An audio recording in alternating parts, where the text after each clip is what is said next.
What up, FCC? How's everything going? It's been a while. It's been a long while since I've done a video. I just wanted to talk with you guys and got something hanging from my nose. What the hell? A hair. It's a doggy hair. Just wanted to talk with you guys about some things, congratulate you guys about some things, and talk about the future. Some exciting stuff happening. There's a lot of new people in the group, so I'd like to call out some people. New people that I've met. A guy named Adam Magnus seems like a really cool guy. Lives in Albuquerque, so right in my backyard, literally. Another new guy, Chris Castiglione. Castiglione? I probably didn't say the last name right, but I was talking with him a bunch, and he seems really stoked about the niche. Sorry, JF hates when I call it that. And I just want to say welcome. You know, it's a great group, and you guys will definitely get your fill of foreign comics. I'd also like to thank Victor Olsen in Brazil. He sold me a book that's on its way. I'd like to call out James Z just to say that freaking holy shit, Aldi's picking out some amazing. What's up, Neville? How's it going? Aldi Reyes in the Philippines has been finding some beautiful fucking National Bookstore books. I mean, just stuff that gets your pulse quickening. And so I would suggest you find Aldi. I would suggest you find the Filipino group, the actual, yes, Dario Janice. He's pretty epic. I've been talking with Dario. I helped facilitate a sale for him recently, and he was rad and great guy. There's so many great guys. I mean, our guy Gustavo Medina is getting ready to be a translator for Panini. This guy translated Novidades, Vid. I mean, he's a really, really kind of learned and historical person within the community, Gustavo. And he's got an auction coming up. I don't know if anyone saw that amazing Ra's al Ghul Navarro that he has that's getting ready to come up in the Comic Connect auction. It's a beautiful fucking book. And what makes that book so important too is Gustavo got it from the Navarro archives. That means it's a file copy. It came out of the Navarro offices. It's a badass book. It's going to be on Comic Connect. First Raws. If you have any questions about it, hit up Gustavo. I'm sure he'll send you a link. And, you know, congratulations, Gustavo. Gustavo's looks like he's going to get a job translating for Panini. That's awesome. I'd also like to call out Loannis. I always get his name messed up. Loannis Cleanthedesis. Is it Cleanthedesis? Hey, what's up, Mike? It's my boy. He's not even comic related. He's just my old school CTR friend. Crazy Town, Roswell's where I'm from. So Loannis and I are doing like a trade buy thing for the first Man Wolf, and he's a great guy. He sells Greek books here in the group, and he is definitely someone to follow. Good seller, good buyer too, from my understanding. But I just wanted to also thank the group for playing pretty nice lately. The mods have not had to go in and really try to moderate disputes or to slap people's hands. I mean, there's been a few people there's always people trying to push the rules. Those rules exist there for a reason. That reason is to make the environment and what we're doing there a healthy place. And even though some of you might not agree with all the rules, I know a lot of people do not agree with our price fishing rule and our no auction rule, but there's a lot of reasons why we have that rule. I don't want to have to go into those now because they're boring, but there's a reason we don't do that. You post a price and an OBO if that's the option. Period. Full stop.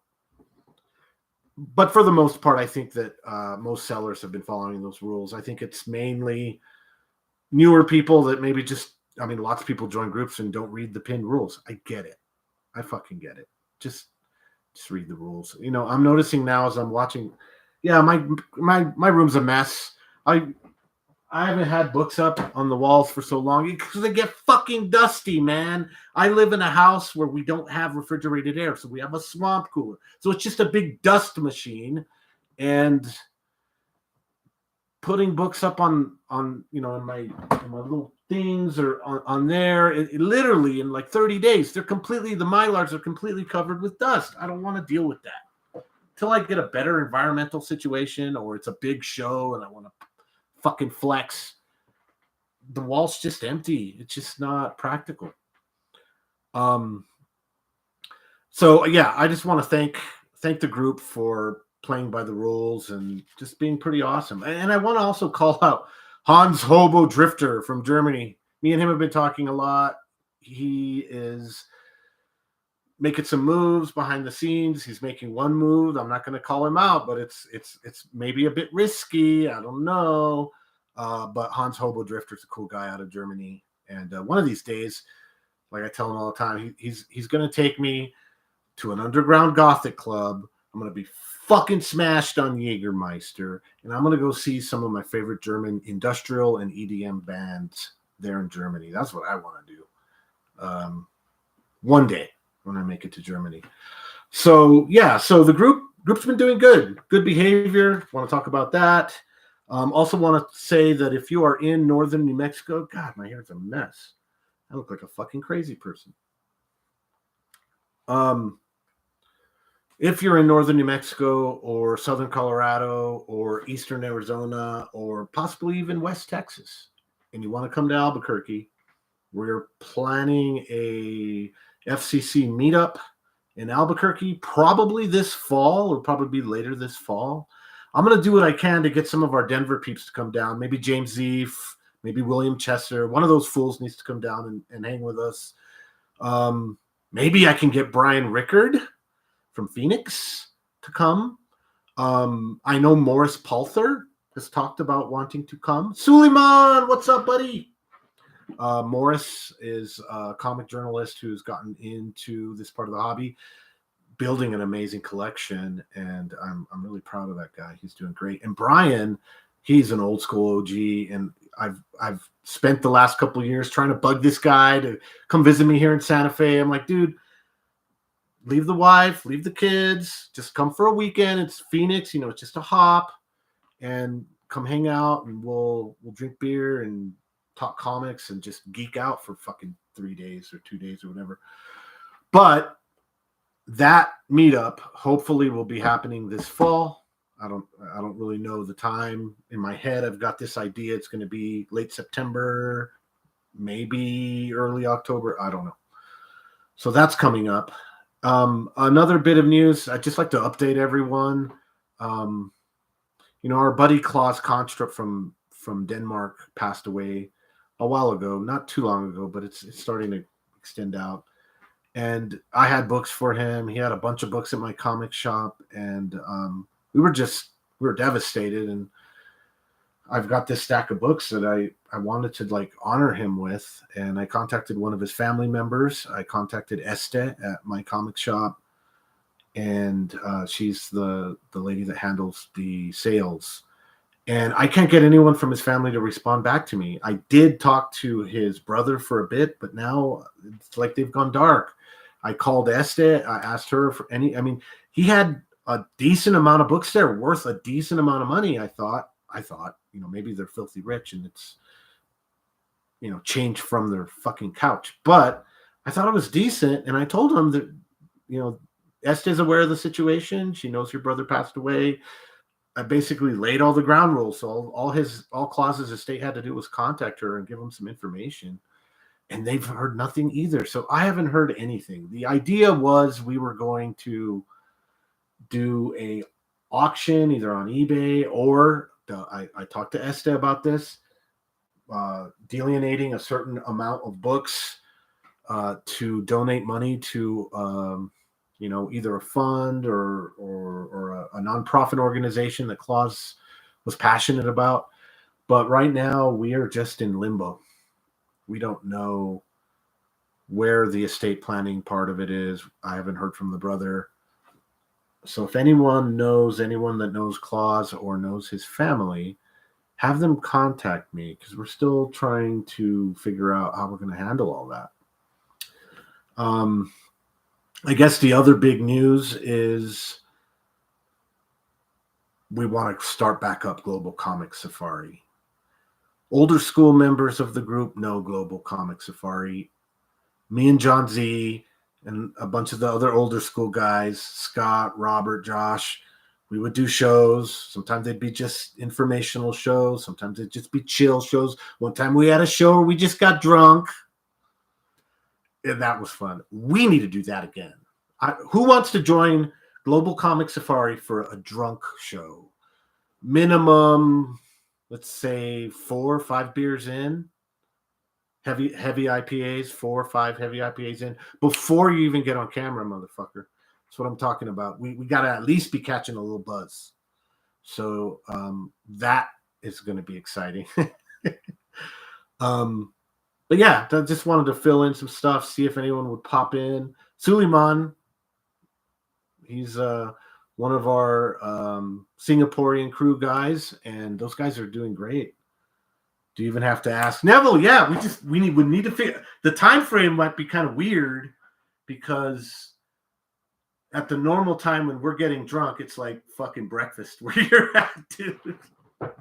So, I mean, yeah, you're a grown man. I bet you might just be drunk from the night before. 5 beers at 10 a.m. Okay, we'll do it. Fucking do it. Yeah, that was a fun show. We just all sat around, talked comics, and got drunk and laughed and fucking I don't even remember, but yeah, I don't remember very well. But it was fun. That was a fun little ditty. So, we're trying to make some moves to get some stuff going. There's been other news. I know that there was a real prominent YouTuber. I try to not say stuff, particularly on YouTube, specifically calling people out. Really prominent YouTuber who came out and did a show about the worth or the worthiness of collecting foreign comics. And he's pretty slick. I felt that the show was clickbaity, a little bit clickbaity, but to his credit, he did have an expert on, another OG guy of ours, Robert. I was going to say something else. What did I have? I just wrote his name down on there. Where did I put it?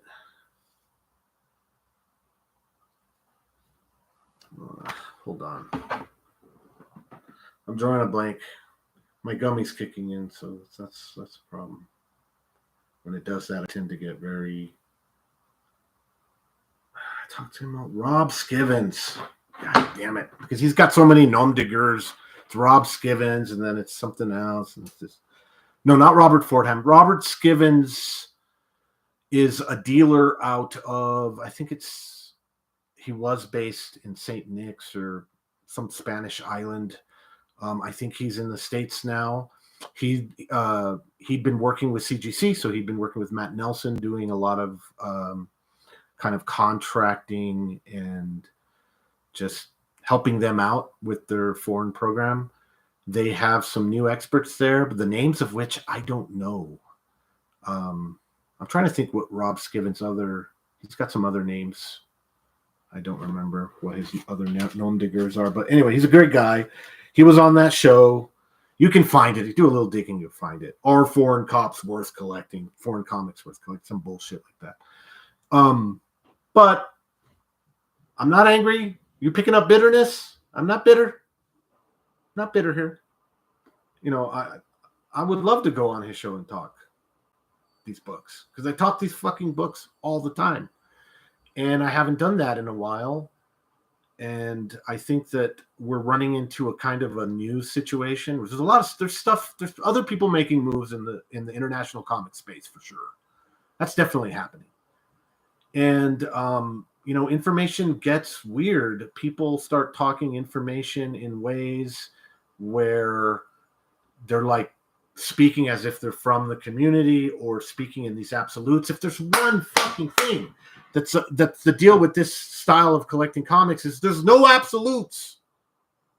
Not that there is even absolutes, just collecting normal American books or from your country of origin. But in this world, there's almost in a way, there's no black and white answers. There's always going to be an obvious, distinctionally different type of situation that's the same, whether it's arguing if pences are actual true foreign editions, whether it's arguing,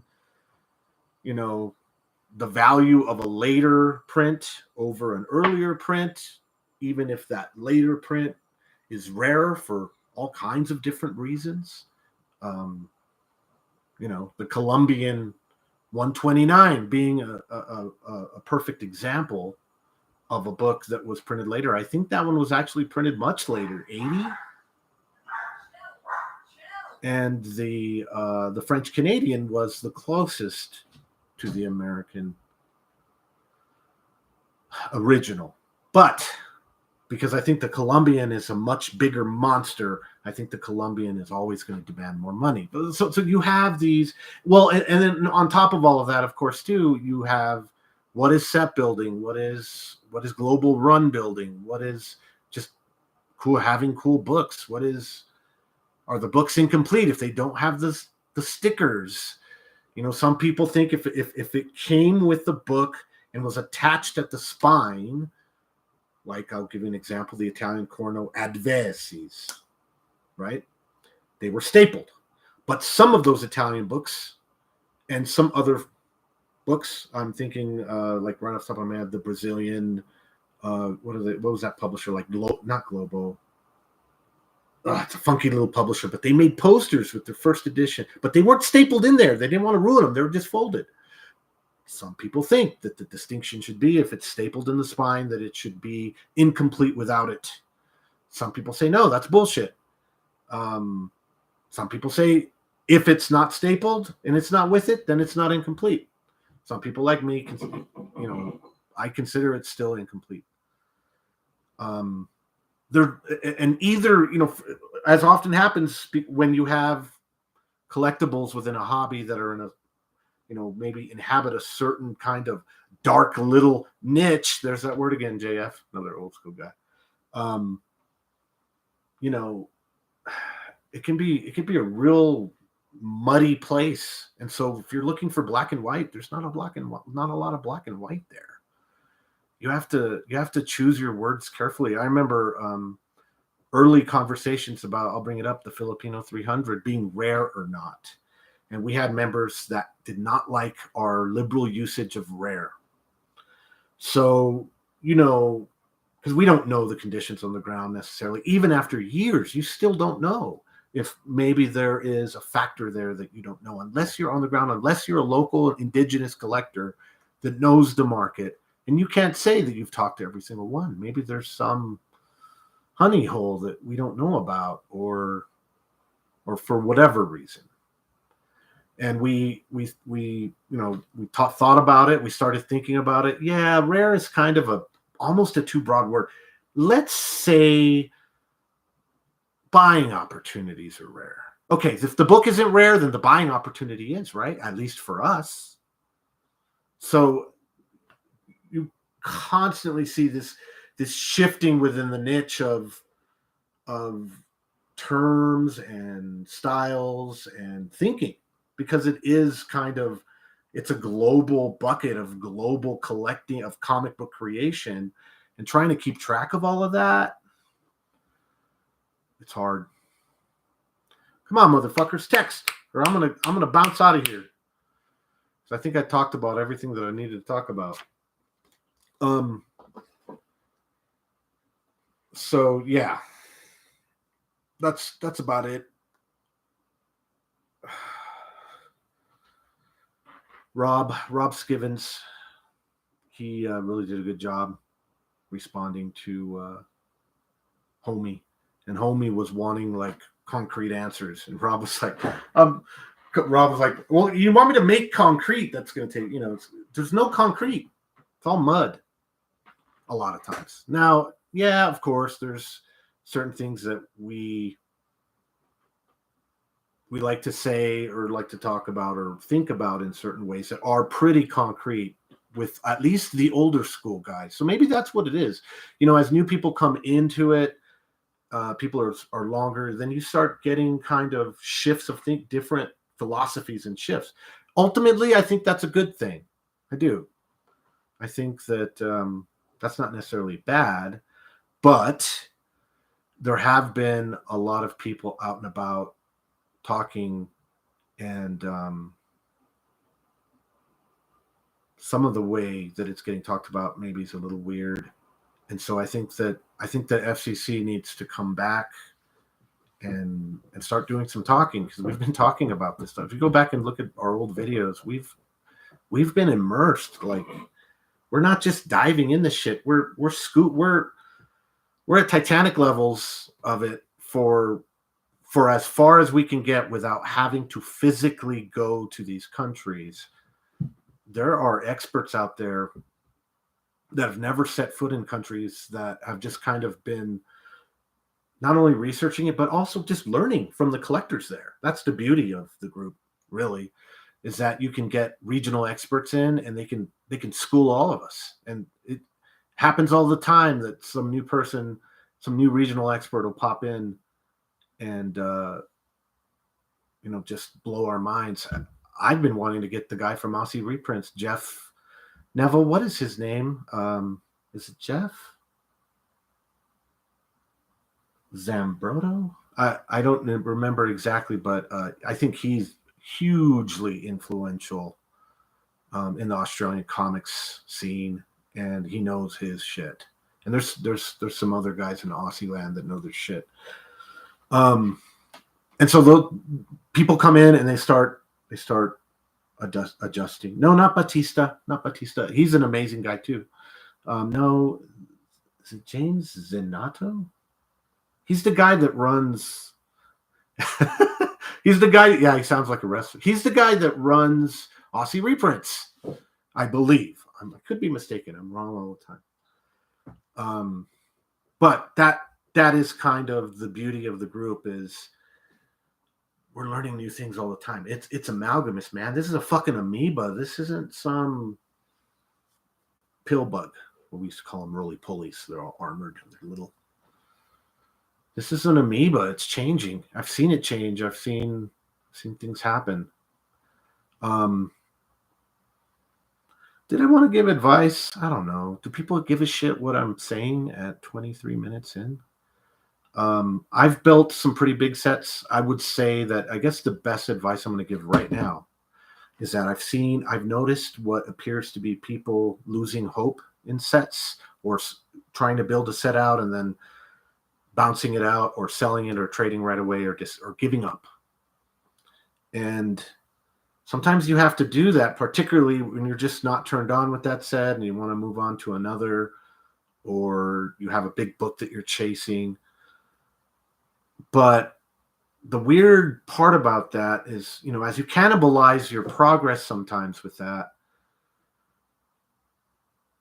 you can do yourself a disservice, because it's almost like you're quitting a journey midway. Or don't give up so fast, and be patient. And that's the thing.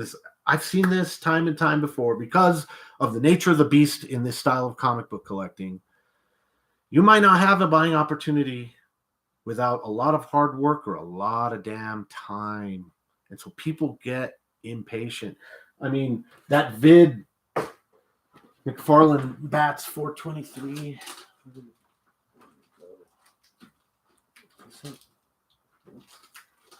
I've been looking for that book forever.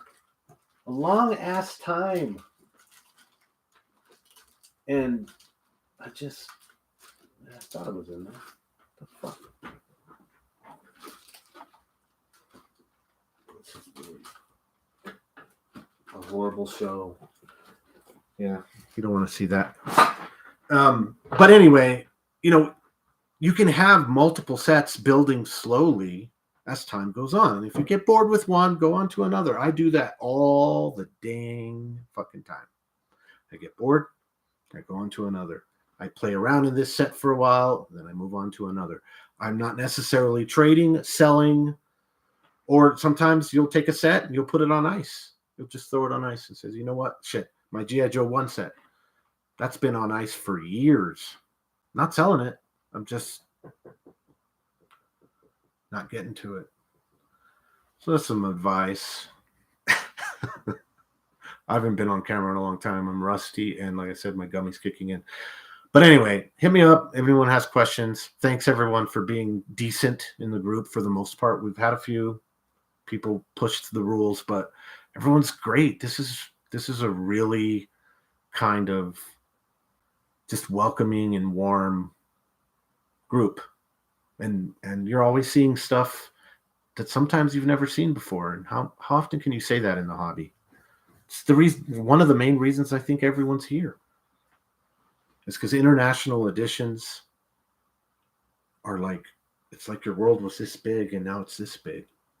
That's why we're doing it. Okay, guys. Define 999 Matt. I'm out of here.